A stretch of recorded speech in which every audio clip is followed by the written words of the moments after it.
بسم الله الرحمن الرحیم. خب جای شکرگزاری داره که فرصت دیگه فراهم شد تا بتونیم سیمای دیگه از سیمای یاران رسول خدا صلی الله علیه و سلم و از شاگردان مکتب رسول خدا صلی الله علیه و سلم رو با هم بیاموزیم. کسانی که در اولین مخاطبان این دعوت الهی بودن و برگزیدگان بودن.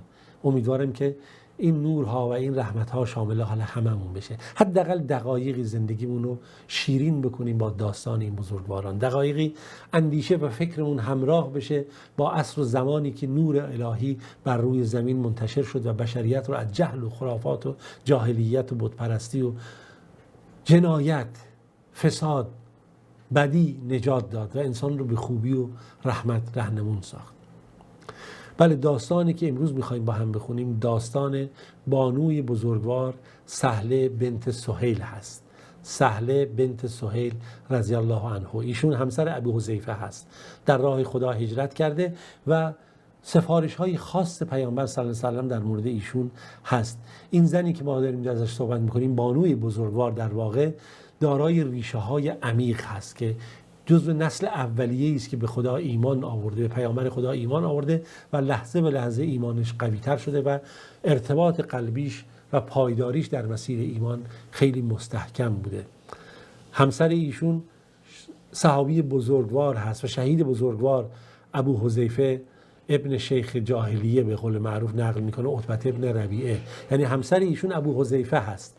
ابو حذیفه هست که این خودش جز سابقین اولین در اسلام هست که قبل از اینکه رسول خدا صلی الله علیه و سلم وارد خونه دارالارقم بشه و اونجا رو به عنوان مکان دعوت برگزینه همسر ایشون اسلام رو آورده بود.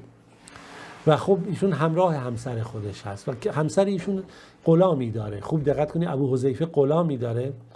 خب ابو حذیفه در واقع میدونید که گفتم پسر رهبر جاهلیت هست، رهبر قریش، یعنی عتبه ابن ربیعه هست. اون عتبه ابن ربیعه دیگه خب معروف دیگه، اون رأس جاهلیت شرک و قریش. ولی خب ابو حذیفه خودش یک غلامی داره که باهاش همراه هست و این در واقع همیشه کنارش هست. به عنوان ربیب ایشون نقل میشه، به نام سالم غلام ابو حذیفه، که اینم جزو کسانی اولیه که اولین افرادیه که مسلمان شده و کنار ابو حذیفه هست که اگر در سیرت پیامبر دیده باشید که اینها چه نقشی داشتن کنار هم، چگونه بودن در نسل اولیه. خب برادران این سهله ببینیم کی هست. ابو جندل ابن سهیل هست، اینم از برگزیدگان صحابه است. ابو جندل پسر سهیل هم از برگزیدگان صحابه هست. ببینیم خب این خواهر، یعنی سهله خواهر ابو جندل هست. خیلی عجیب، پدران اینا در رأس شرک و خرافات و مبارزه با پیامبر بودن، فرزندانشون که پس از دیگری ایمان می آورد. و خب در واقع ابو جندل کی هست؟ عبدالله ابن سهیل هست که این جزو سابقین اولین هست، از اهل بدر هست و این عظمت ایشون هست. خب پدر ایشون هم سهیل ابن عمرو هست، خطیب و سخنران قریش و جزو فصحا و شعرا بزرگان اونها هست. اهل بخشش بوده، اهل بزرگواری بوده، اما خب در واقع ایشون شخصیت جاهلی هست تا وقتی که مسلمان میشه و در صلح حدیبیه مقام و منزلت ایشون کاملا نزد قریش مشخص میشه، چرا که ایشون به عنوان شخصی که میاد در اون پیمان اونجا چیکار میکنه؟ قرارداد رو میبنده. پیامبر خدا میگه سهل امرکم، که امر شما آسان بشه انشالله. خب خواهر ایشون کیه؟ خب نکته رو داشته باشید، خیلی عجیبه. ام کلثوم بنت سهل هست که اینم مثلا اون کسانی که ابتدا مسلمان شد در مکه، با رسول خدا صلی الله علیه و سلم بیعت کرد، به هجرت حبشه کرد و به حبشه هجرت کرد و با همسر خودش صبره ابن ابی رحم چیکار کرد؟ به اونجا رفت. خب این صحابی بزرگ سهله بنت سهیل میبینیم که در مکه در همون ابتدا مسلمان میشه، با رسول خدا صلی الله علیه و سلم بیعت میکنه، به ارض حبشه میره که 2 هجرت شامل حالش میشه. هجرت به حبشه به همراه ابو حذیفه هست. در اونجا خداوند به اینا فرزندی میده به نام محمد ابن ابی حذیفه که محمد هست. در هر صورت اقامت اینها در سرزمین حبشه هست که تحت توجه نجاشی و زندگی خوبی در هجرت دارن و سهله بالاخره از این فرصت همیشه ولی قلبش متعلق به مکه بود و به مکه و پیامبر خدا صلی الله علیه و سلم و هر لحظه دلش می‌خواست که به مکه برگرده، تا اینکه اخبار اومد که اهل مکه همه مسلمان شدند و اینها هم شروع کردن برخی از این مهاجرین به سمت مکه. وقتی اومدن دیدن او همه این موارد دروغ بوده و متاسفانه کسی از اینا هنوز از اون سران مکه مسلمان نشدن مگر تعداد اندکی. تعدادی اونجا بالاخره خودشون در اطراف مکه پنهان کردند و تعدادی هم اومدند و بالاخره اونجا و تعداد به هجرت برگشتن تا زمان بالاخره هجرت به مدینه شد. در مدینه هجرت کردند و ما در اونجا می‌بینیم که ابو حذیفه در جنگ بدر شرکت میکنه و عثمان ابن عفان رضی الله عنه همینجوری در جنگ بدر هست، رقیه بنت رسول خدا صلی الله علیه و سلم. و خب این شرایطی هست که اینا هجرت میکنن. نکته‌ای که اینجا وجود داره، ابو حذیفه و این سهل بنت سهیل به همراه تقریبا 33 نفر از مردان که عثمان رضی الله عنه و دیگران هست هجرت میکنن به سمت مدینه. خب خونه های اینا خالی میشه دیگه. در واقع اینها به صورت جمعی اومدن به مدینه و اینجا عهد جدید، زندگی جدید و جامعه جدید دینی رو شکل دادن. خانه آبا اجدادی و پدر و فامیل و همه رو رها کردن رگ ریشه برای حقیقت اسلام، برای یک زندگی نوین، برای بندگی خدا. رسول خدا صلی الله علیه و سلم بین همسر ایشون و بین عباد ابن بشر پیمان برادری برقرار میکنه و اینها با هم مثل دو تا برادر بودن و کنار رسول خدا صلی الله علیه و سلم در همه غزوات شرکت دارن و اینها در روز جنگ یمامه میگه که هر دو شهید میشن در سال 12 هجرت. و بعد از اینکه واقعا در اون میدان جهاد از خودشون خیلی قهرمانی ها و شهامتی که نشون میدن. قابل تأملی که عتبه ابن ربیعه که پدر ابو حذیفه هست، وقتی که متوجه میشه که پسرش که ابو حذیفه است داره میخواد هجرت کنه به مدینه بره، این براش خیلی سخت بوده چرا که از دستش خارج شده بوده. منابع تاریخی نقل میکنن که ایشون خواست اون رو اسیر کنه، ببنده و که نتونه خارج بشه و اما بالاخره داستانهایی که در این مورد نقل میشه که اینها ایشون چگونه از این مسئله گذشت. بسته بودن، در اسارت فرزندش قرار داده بود، درها رو بسته بود، برش به زنجیر کرده بود و اما شرایط این گونه فراهم شد که بالاخره ایشون رو آزاد بکنن. حالا داستان طولانی که ما در داستان ابو حذیفه گفتیم این موارد رو.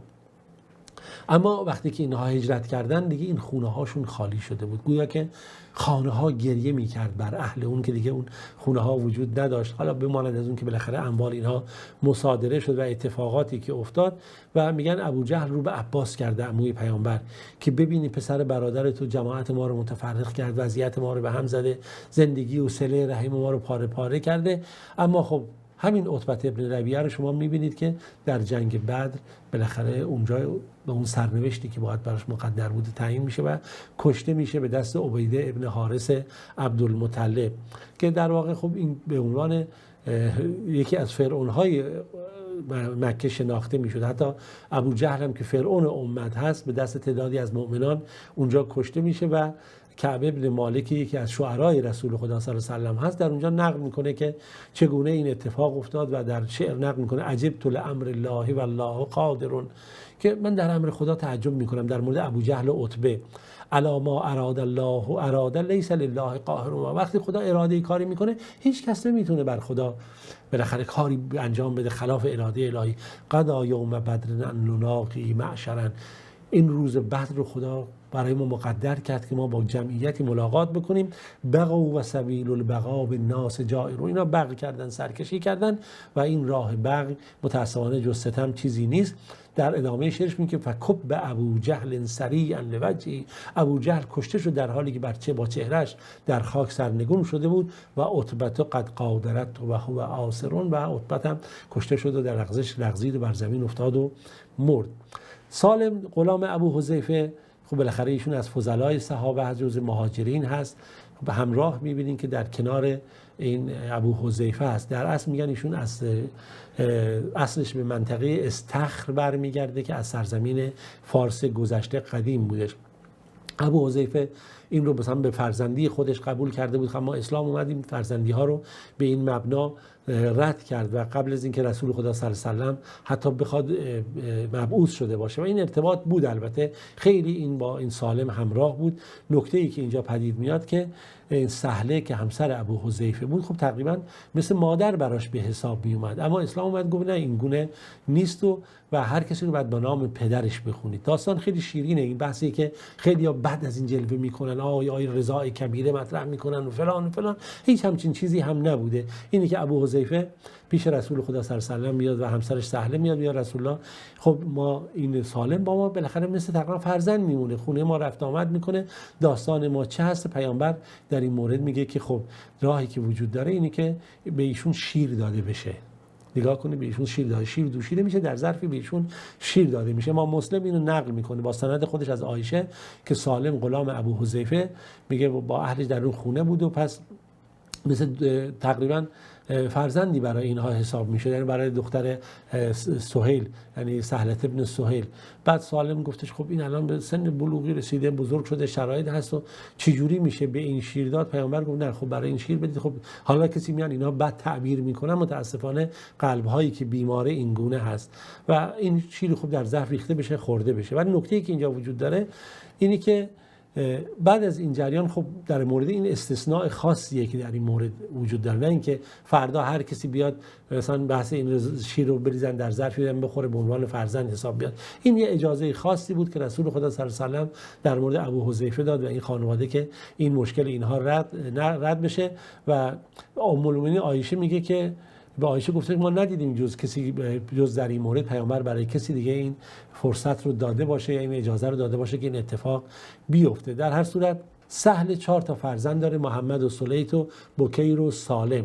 و زبیر بن بکار نقل میکنه میگه سهله برای ابو حذیفه 4 فرزند به دنیا آورد که اینجا بعد میگه محمد ابن ابو حذیفه و اسمای اینها رو نقل میکنه و شرایط اینا و شأن اینها رو که در تاریخ اسلام داره چنین شأن و منزلتی بودن. در هر صورت پیامبر خدا صلی الله علیه و آله ایشون مثلا نقل میکنه سهله که میگه در ایمان خودش صادق بود، در رفتار خودش، و از پیامبر خدا صلی الله علیه و آله روایاتی رو نقل کرده و تا اینکه رسول خدا صلی الله علیه و آله از دنیا رفت و از ایشون راضی بود. و اون چه که مهم هست این یاران رسول خدا، شاگردان مکتب پیامبر هستن و برگزیدگانی هستن و نسلی هستن که دقیقاً این مسئله رو فهمیدن و حقیقتی که به ما انتقال دادن. حالا چون اون بحث فقهی شد، این بحث فقهی رو در بحث فقهی جاش ان شاءالله اگه لازم باشه بیشتر باز خواهیم کرد. تا فرصت دیگه و داستان دیگه در پناه خدا باشید. خدایا رو نگهدارتون باشه.